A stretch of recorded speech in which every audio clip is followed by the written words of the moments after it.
Baik, semuanya Assalamualaikum warahmatullahi wabarakatuh. Gimana kabarnya teman-teman? Semoga di hari ini, di pertemuan yang kelima, teman-teman selalu diberikan kesehatan, tidak ada yang sakit atau kurang suatu apapun. Untuk mempersingkat waktu, sebelum kita praktikum, saya akan mencoba untuk menjelaskan sedikit mengenai teori ya tentang praktikum yang akan kita lakukan pada pertemuan ini. Pada hari ini kita akan mencoba untuk melakukan praktikum tentang sintaks pemilihan di Java tentunya.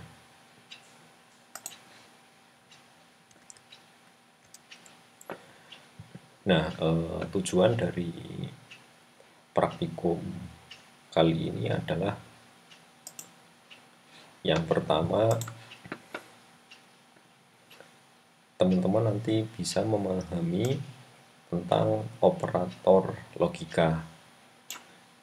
Operator logika kemudian selain itu juga bisa menyelesaikan permasalahan dengan menggunakan sintaks pemilihan yang bersarang.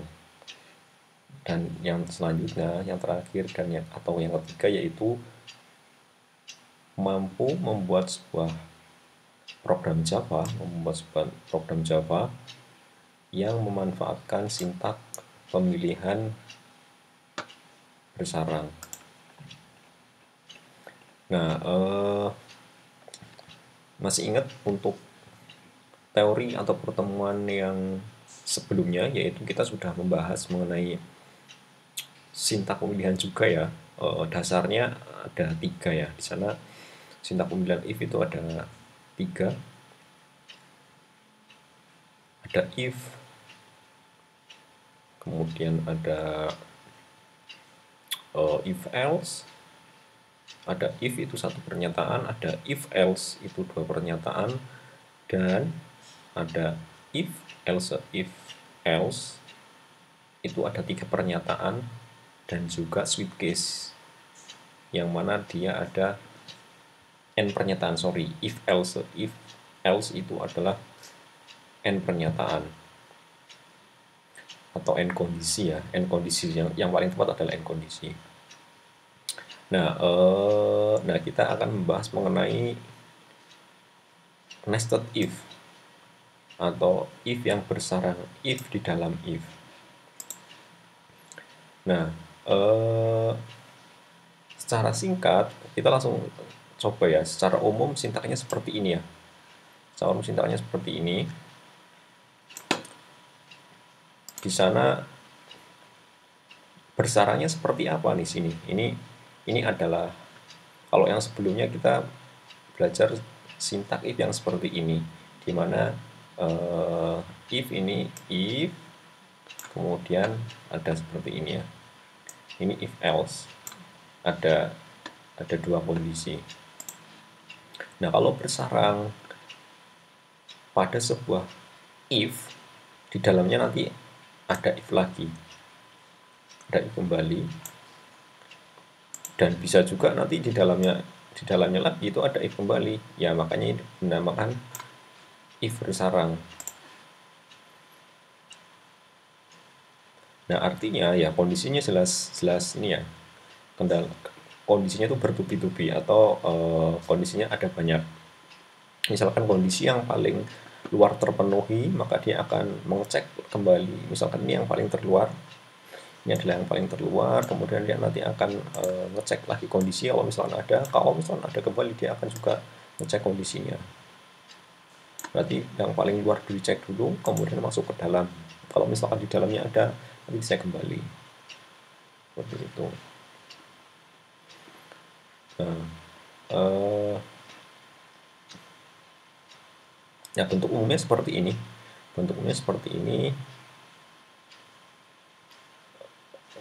Ini akan susah ya, kalau misalkan dijelaskan tanpa ada gambar atau atau flowchart. Nah, tapi nanti bisa dibaca sendiri.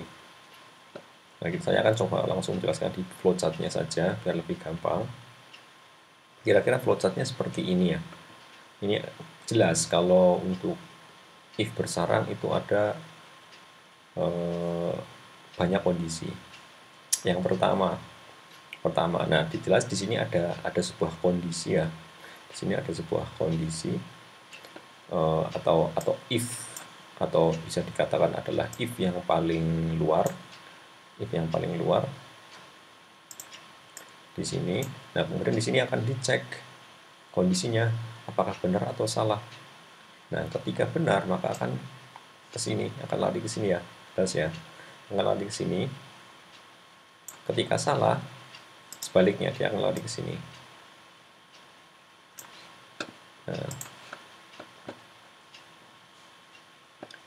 Nah, ini berarti ada if else ya di sini maksudnya. If ke sini else. Nah, ketika benar, nah dia juga akan dicek kembali kondisinya, ada if lagi di dalamnya, if kondisi 2 di sini. Ketika kondisinya terpenuhi atau oke di sini, maka dia akan menjalankan pernyataan.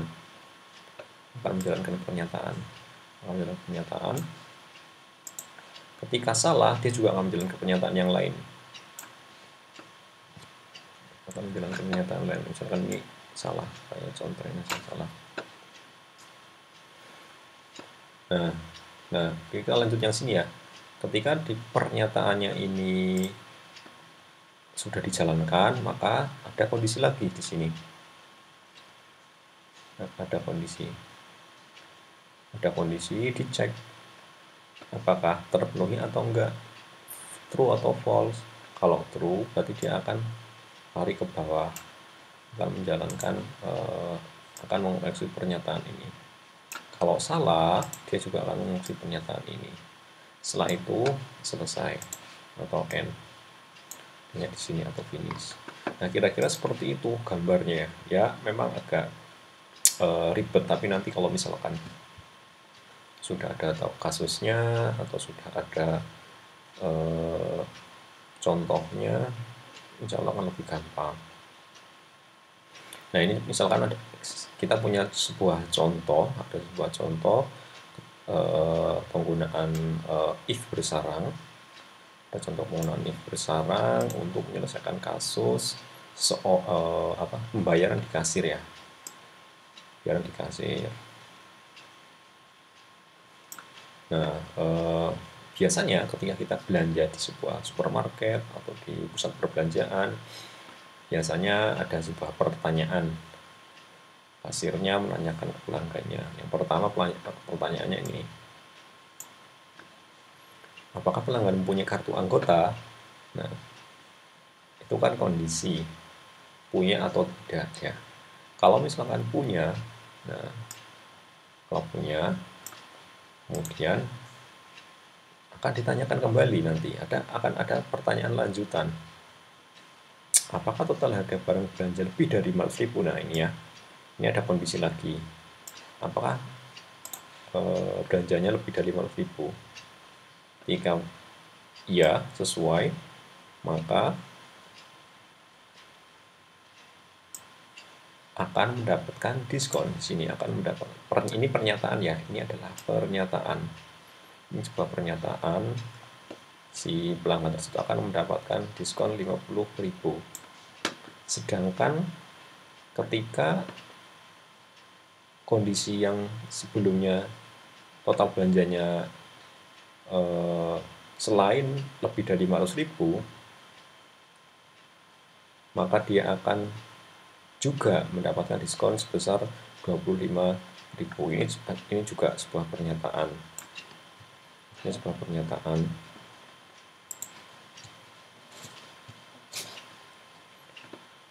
Nah, ketika pertanyaan yang sebelumnya, yang di sini, yang ketika tidak mempunyai member,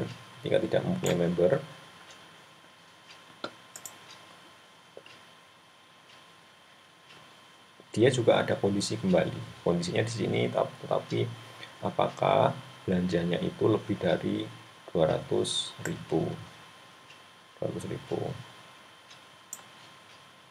Ketika lebih dari 200.000 maka dia akan mendapatkan diskon sebesar 10.000.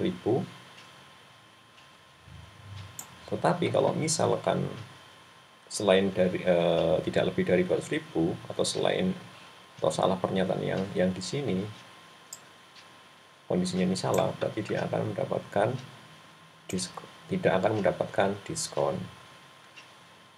Nah, kira-kira seperti itu untuk pengecekannya. Misalkan seperti ini flowchartnya.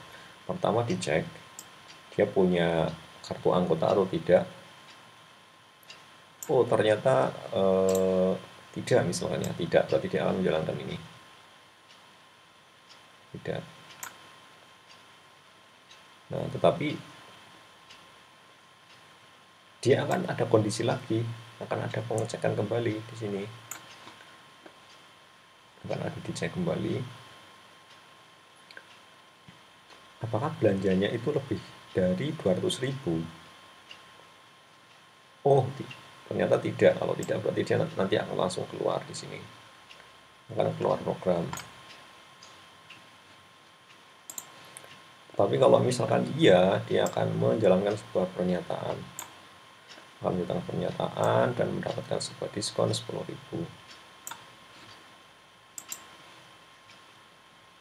Setelah ini ya jelas. Setelah ini sama keluar juga kalau sudah keluar. Nah, kemudian kalau misalkan punya member di sini, kalau misalkan punya member,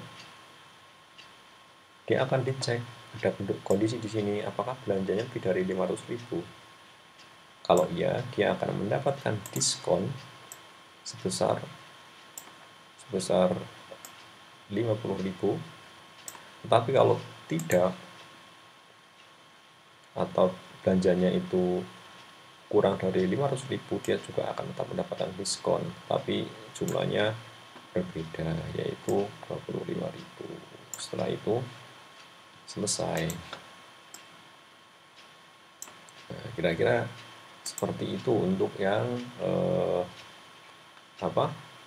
if bersarang. Kemudian contoh programnya seperti ini, gampang ya, sama sebelumnya sebenarnya. Nah, ada import di sana untuk membaca masukan dari keyboard. Kemudian kita buat kelas namanya kasir. Ada kelas namanya kasir. Sebaiknya ya, nah ini contoh yang kurang baik sebenarnya. Kasir kayaknya itu harus huruf besar karena dia adalah sebuah kelas.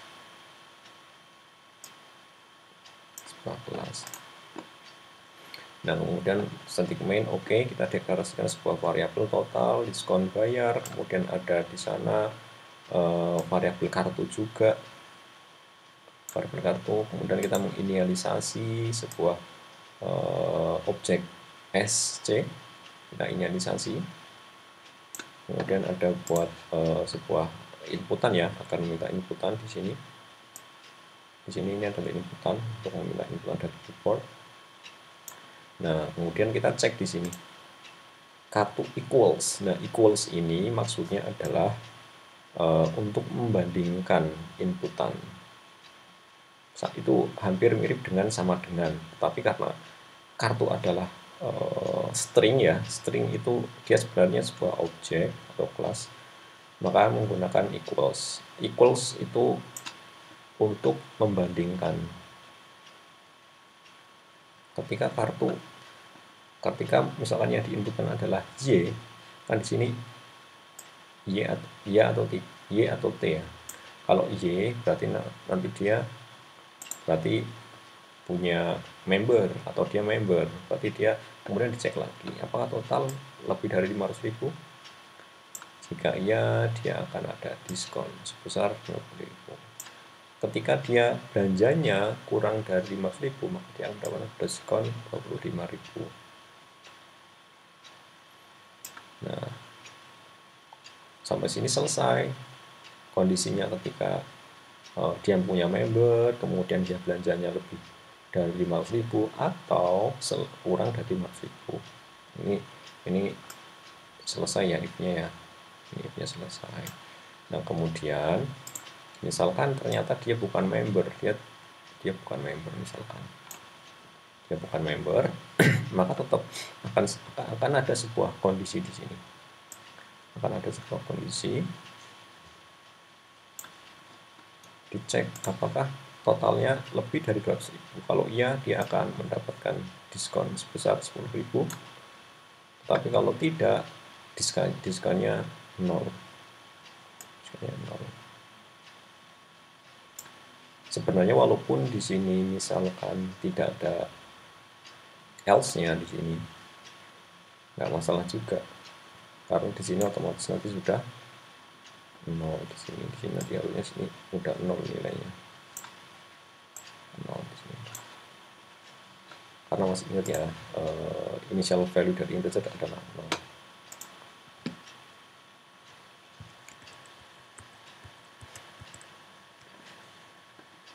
Ya ini diskon adalah 0. Nah, ketika bayar ini adalah berarti total dikurangi diskon. Totalnya berapa tadi? Totalnya berapa? Total belanjanya. Ini yang diinputkan totalnya. Totalnya dikurangi dengan diskon. Diskon adalah kalkulasi dari dari pernyataan yang ada di atas di sini, kalkulasi. Nah, dari situ kemudian nanti yang terakhir adalah ditampilkan. Nah, misalkan ketika misalkan seperti apa belanjanya. Nah, misalkan ini sekarang 260.000. Nah, dia akan ada potongan 25.000. Berarti kalau 250.000 dan dia member, dia akan masuk sini. Ini misalkan tadi member, dia adalah member. Ini ya, berarti ini adalah member. Kemudian ternyata totalnya itu 250.000, berarti dia mendapatkan diskon 25.000. Hasilnya sebenarnya nanti kan 300.000, makan 300.000 itu berapa kira-kira? 300.000 member bukan? Oh, bukan member, bukan else ya berarti ya. Dan dia lebih dari 300.000, lebih dari 200.000, maka dia ada diskon 10.000. Gampang ya. Nah, kemudian itu untuk yang penggunaan nested if. Nah, biasanya nested if itu bisa menggunakan operator, namanya operator logika dalam pencabangan. Operator logika. Nah, ini di pertemuan yang ketiga kita sudah bahas itu ya. Di sana ada n, kemudian ada or, dan ada not. N berarti semua kondisi itu harus benar, semua kondisi. Nah, kemudian kalau or salah satu operan atau kondisi bernilai benar, maka sudah benar. Ketika not berarti kebalikannya. Nah, oke. Misalkan di sini ada sebuah contoh ya, langsung ke contoh program aja. Misalkan di sini ada sebuah contoh,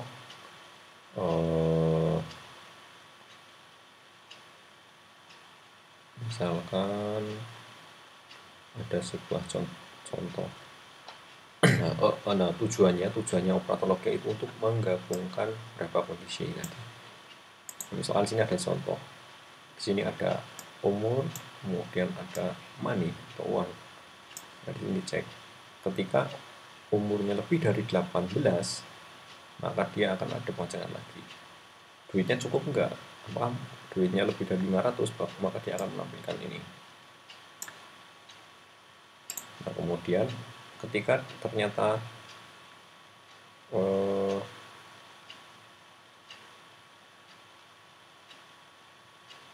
duitnya itu siapa ini? Oke. Ternyata umurnya dia belum 18 tahun, maka dia belum eligible. Itu. Nah, ternyata bentuk yang seperti ini itu bisa disingkat jauh lebih simpel sederhana menggunakan operator logika, yaitu adalah AND. Nah, maksudnya adalah agar ketika sebuah ini bisa menampilkan welcome ketika umurnya itu lebih dari 15 dan uangnya lebih dari 500. Ya. Ketika umurnya 30 ya di sini 30, kemudian ternyata uangnya itu lebih dari 500 di sini. 500 benar atau enggak? 30 lebih dari 18 benar atau enggak? Benar. 600 itu lebih dari 500 enggak? Benar. Nah, ini kan sama-sama benar. Ini benar. Ini juga benar. Atau sama saja yang ini nilainya adalah true.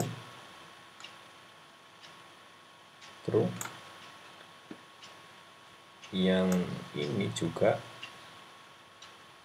true. Jadi true sama true ya, benar sama benar.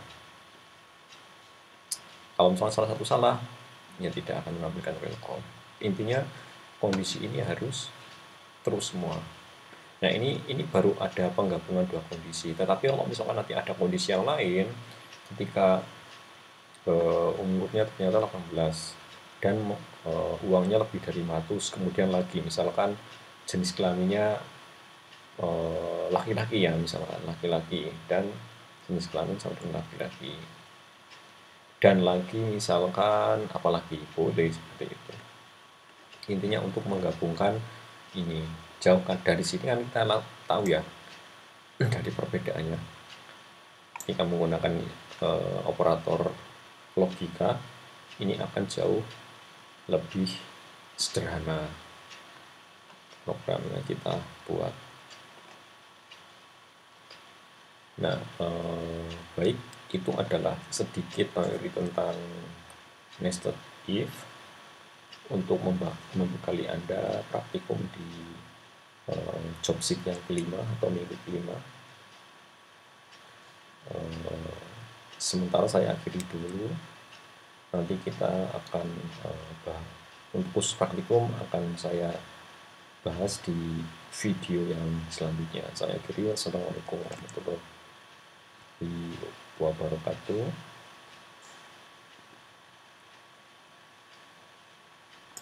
Selamat pagi.